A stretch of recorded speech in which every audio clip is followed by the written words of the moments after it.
مشاهدونا الأفاضل، لكم منا أطيب التحية من مدينة مونغو حاضرة ولاية جيران التي تحتضن مناسبة الأسبوع الوطني للمرأة التشادية دورة عام 2021. ونحن الآن نستضيف معنا في هذه الحلقة والي ولاية جيران السيد الدكتور يعقوب. أهلا وسهلا بك. أهلا وسهلا.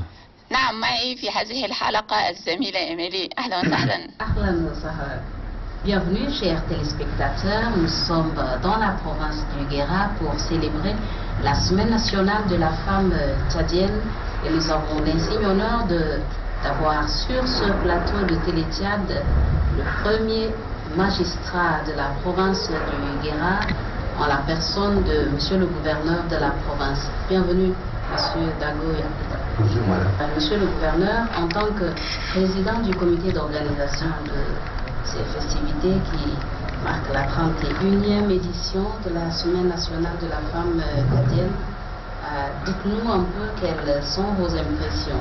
D'abord, je voudrais profiter de cette occasion pour remercier la première dame d'avoir choisi la province du Guéra, plus particulièrement à Mongo, pour la Semaine nationale de la femme de l'édition 2021. Toute la population, à mon nom, lui faisant très remerciements pour le prestige qu'elle donne à notre province, et nous sommes prêts à accueillir nos sœurs et nos frères de toutes les régions à Mongo.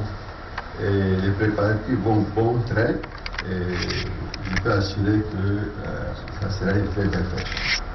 Avec la clémence de la reine du Guéra, on va le dire comme ça, qui est majestueusement couchée depuis des millénaires, nous espérons que la fête va être belle pour toutes celles qui vont être présentes. طبعا سيد الوالي، دائما هناك أثناء العمل أو هناك صعوبات تواجه الناس. ما هي الصعوبات التي واجهتوها أثناء تنظيمكم لمناسبة الأسبوع الوطني للمرأة التشادية؟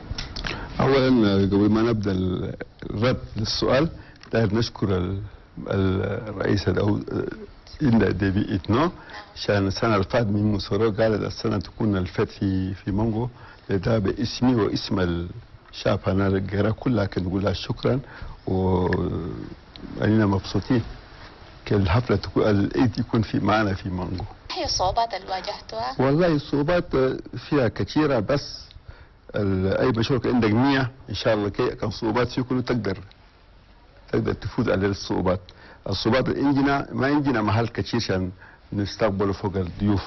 على كل حال بالشجاعة هنا الأولاد الشباب والأبين هنا غيرها الصعوبات دي نقص الحمد لله.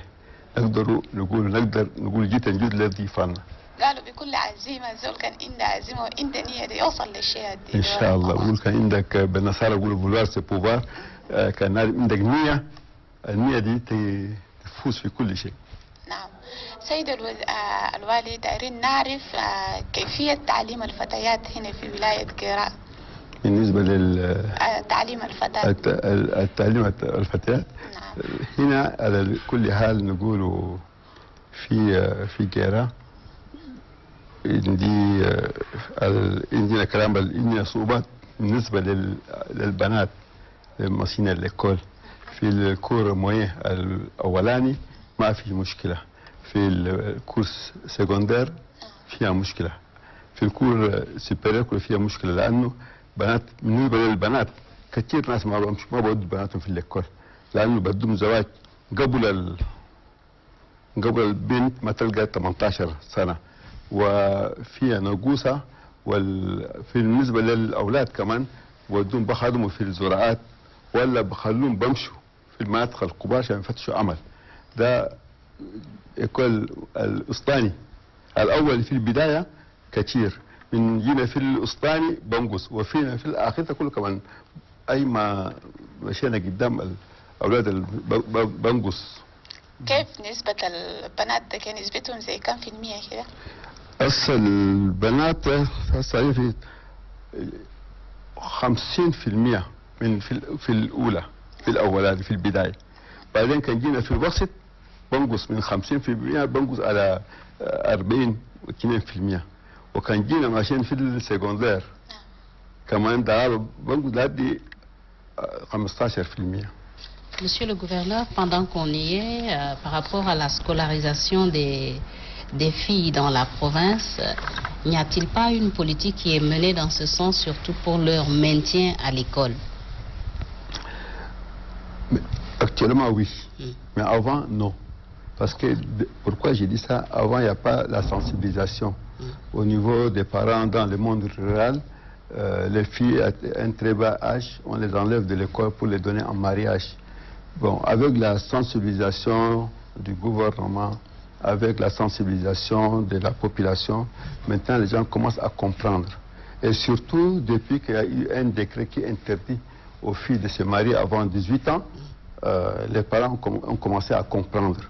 Mais néanmoins, la situation reste précaire. Parce que les filles, au cours moyen, elles sont très nombreuses. Quand ça vient au cours secondaire, ça revient moins. Parce que pour celles qui ont de 12 ans à 15 ans, déjà certains parents pensent à les maintenir à la maison.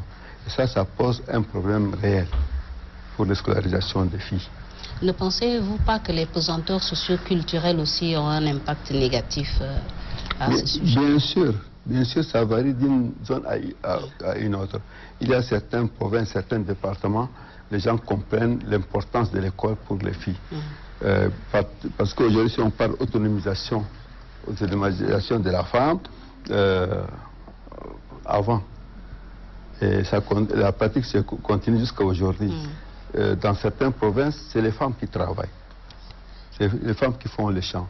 C'est les femmes qui font... Ici, on a même des femmes qui font les briques. Oui, bien sûr. Nous sommes passés la voir. On a aussi...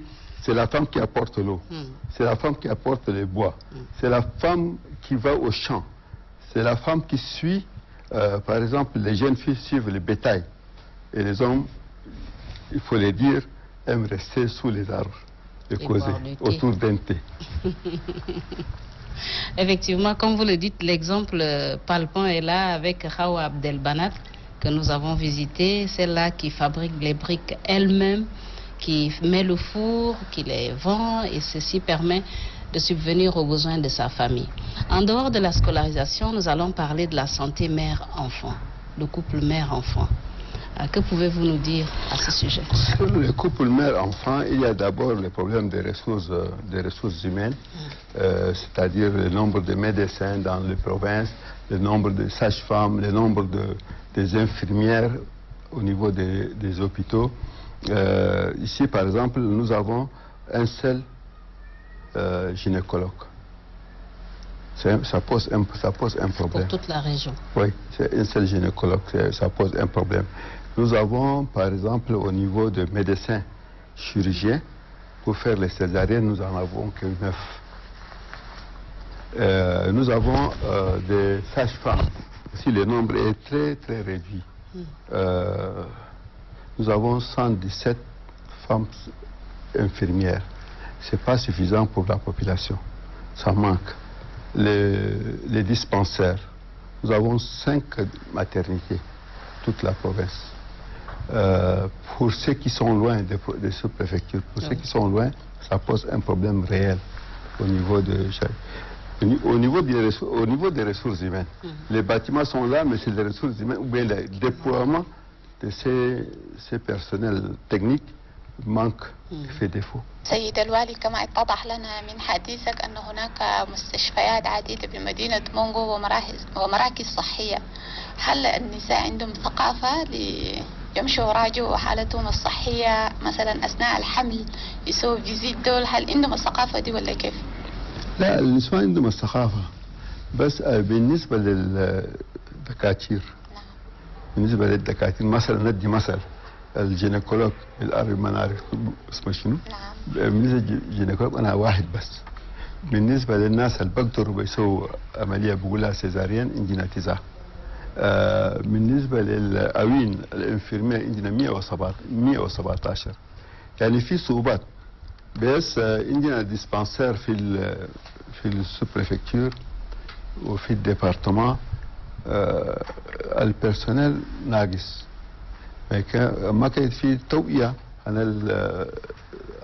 اسمه الناس الدكاتره تكلموا في الهلال عشان أوين يجيبوا عيالهم بيجوا في اللبتان يتابعوا بيقولوا كي فيزيت بريناتال بس في النية فيه بس وبعدين المسافة بعيدة مثلا الواحد يسيب مثلا 20 كيلومتر ولا 30 كيلومتر قبل يجي يلقى مستشفى لناس واحدين بعيد كان ما عندك سيارة كان ما عندك زميلة تركب فوقها كلام مشكلة.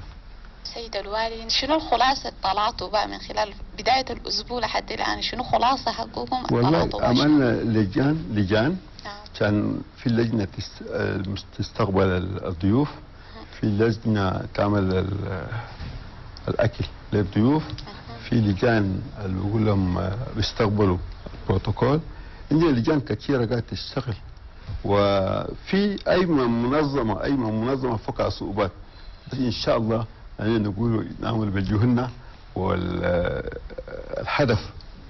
أنا أي مشروع يكون كويس إن شاء الله نلقوه. نعم تكونوا قد المسؤولية لتحقيق الهدف. إن شاء الله. نعم شكرا جزيلا سيد الوالي.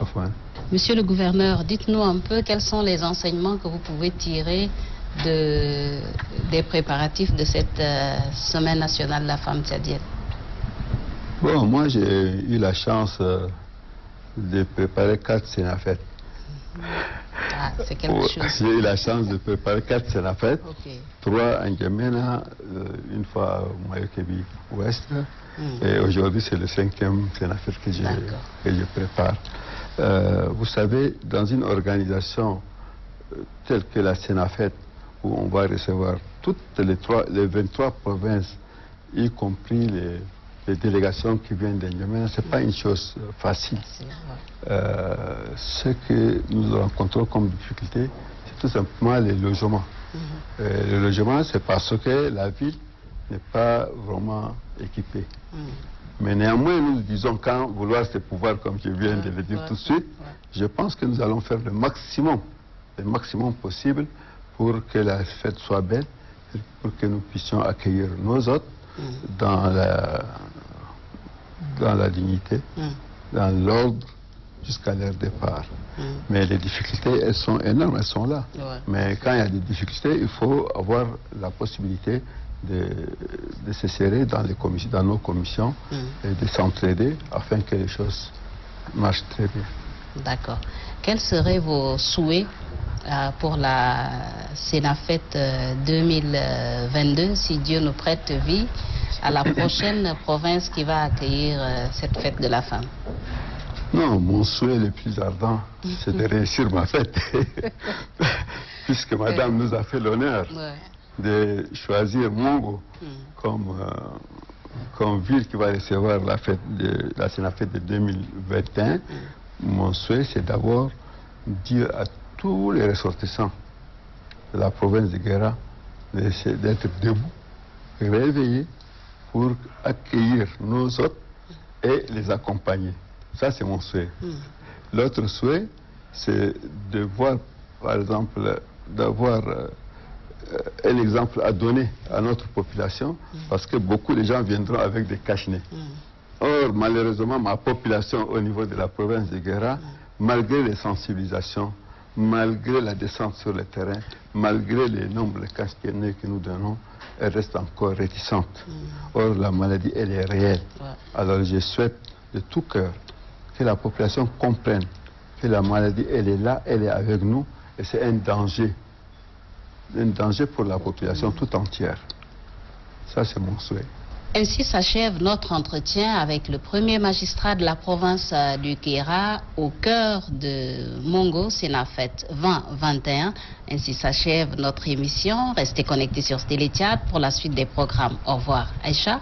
نعم الزميلة إيميلي، بهذا القدر مشاهدونا الكرام نختم هذه الحلقة التي استضفنا فيها والي ولاية جيرا، وإلى جديد الملتقى أترككم في أمان الله، متابعة ممتعة مع باقي برامج التلفزيون الوطني التشادي. إلى اللقاء.